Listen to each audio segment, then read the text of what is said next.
Praise the lord, హల్లెలూయా. దేవుని నామంలో మీ అందరికీ వందనాలు. ఈరోజు పరలోకపు వాగ్దానం ఏంటో చూద్దామా? యెషయా గ్రంథము 62వ అధ్యాయం 14వ వచనం. యెషయా చాప్టర్ 66 verse 14.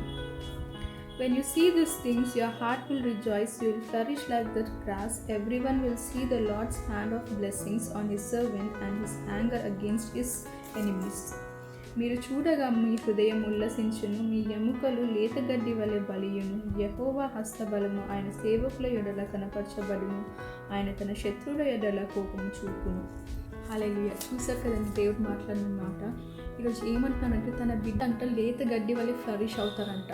మనము గడ్డి గురించి చూసినట్లయితే గడ్డి స్పెషాలిటీ ఏంటంటే మనం ప్రత్యేకంగా పెంచాల్సిన అవసరం లేదు కదండి. అంటే వేరే చెట్లను మనం ఎలా అయితే పెంచుతామో, సీడ్స్ వేస్తూ లేకపోతే చిన్న చిన్న మొలకలను పెట్టి ఎలా అయితే పెంచుతామో అలా గడ్డిని పెంచాల్సిన అవసరం లేదు, అవునా? ఇంకా ఏంటిది, ఒక చెట్టు పెరగాలంటే అది పర్టికులర్ ఏరియా అక్కడే పెరుగుతుంది. మనం ఎక్కడైతే పెడతామో, ఎక్కడైతే మనము చెట్టు నాటుతామో అక్కడే ఆ చెట్టు పెరుగుతుందంట. కానీ మనం గడ్డిని చూసినట్లయితే ఏదైనా ప్లేస్ ఉంటే చాలు అది మొత్తము వ్యాపించేస్తుంది, మొత్తం అది ఫ్లరిష్గా అయిపోతుంది.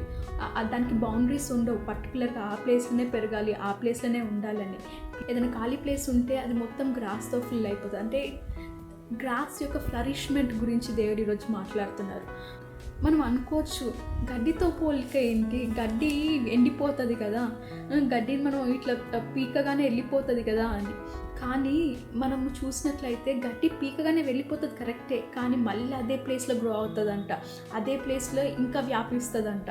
దేవుడు అదే అంటున్నాడు, నో మ్యాటర్ వాట్, ఇన్ని డేస్ ఫ్లరిష్మెంట్ లేదు కదా, ఇన్ని డేస్ నేను వ్యాపింపబడట్లేదు, నేను ఎక్స్పాండ్ అవ్వట్లేదు, నా లైఫ్ ఇలానే ఎక్కడ ఉన్నానో అక్కడే ఉండిపోయాను, నా లైఫ్లో హ్యాపీగా ఉండడానికి రీజన్ లేదు అని అనుకుంటున్నారు కదా. కానీ దేవుడు ఏమంటున్నారంటే, when you see these things, ఎప్పుడైతే మీరు చూస్తారో మీరు రిజాయిస్ అవుతారంట.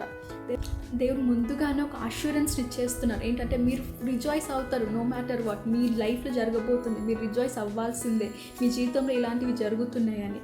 మనం సొలొమన్ లైఫ్ హిస్టరీ చూసినట్లయితే సొలొమన్ని దేవుడు బ్లెస్ చేస్తాడు, కానీ ఆ బ్లెస్సింగ్ ఎలా ఉంటుందంటే చుట్టుపక్కల రాజ్యాలు కూడా సొలొమన్ గ్లోరీనెస్ తెలుసుకుంటాడు. సొలొమన్తో మాట్లాడడానికి, సొలొమన్ గురించి ఎన్నెన్నో గొప్ప గొప్ప గిఫ్ట్స్ తీసుకొస్తారు జస్ట్ సొలొమన్కి ఇవ్వడానికి కోసం.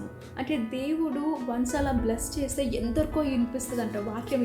ఏదైతే ఈరోజు దేవుడు ఏదైతే మాట్లాడాడో, everyone will see the lord's hand of blessings on his servant. అవునా, సొలొమన్ జీవితంలో కూడా అలానే అయింది. సొలొమన్ బ్లెస్ చేసిండు, కానీ లోకమంతా సొలొమన్ గ్లోరీనెస్ చూసిందంట. లోకమంతా సొలొమన్ గ్లోరీనెస్, సొలొమన్ జ్ఞానం కోసం వచ్చేవాళ్ళంట. అంటే దేవుడు అంత గొప్పగా బ్లెస్ చేశాడు. ఒక్కసారి దేవుడు బ్లెస్ చేస్తే అటువంటి గొప్ప బ్లెస్సింగే ఉంటుందంట. సో ఈరోజు దేవుడు మళ్ళీ వాగ్దానం చేస్తున్నాడు, ఏంటంటే అష్యూరెన్స్ ఇచ్చేస్తున్నాడు ముందుగానే. ఏంటిదంటే నో మ్యాటర్ వాట్, మీరు రిజాయిస్ అవుతారు, మీ జీవితంలో ఇది జరగబోతుంది, మీ లైఫ్లో ఇంత గ్లోరీనెస్ వస్తుంది, నేను చేయబోతున్నాను. ఇది మనుషుల వల్ల అయ్యేది కాదు. మనం ఎన్నో అనుకుంటామండి, మనుషులు చేస్తారు, మనుషులు మన పట్ల ఉంటే చాలు అని. కానీ ఏ మనిషి కూడా మన దగ్గరికి రావద్దు కదా. మనం కష్టాలలో ఉన్నప్పుడు వచ్చేది ఏకైక దేవుడు, ఆయనకు అసాధ్యమైనది ఏది లేదంట. ఆయన జ్ఞానం ఎంతో వాస్ట్, మనకు తెలిసిందే, మనకన్నా గొప్పగా ఆలోచిస్తాడంట. సో దేవుడు వాగ్దానం చేస్తున్న మన కోపం అంట ఆయన బిడ్డల పైన ఉండడంట. ఆయన కోపం ఓన్లీ ఎనిమిస్ పైన, మీ పైన కాదంట. సో భయపడకండి. ఏదైనా జీవితంలో జరగకపోతే దేవుడు కోపం నా పైన ఉన్నదేమో, దేవుడు నా పైన అలిగాడేమో, లేదు, ఆయన కోప్పడే దేవుడు కాదు, ప్రేమించే దేవుడు. నిన్ను నన్ను ప్రేమించి గొప్పగా మన జీవితాలను మార్చే దేవుడు.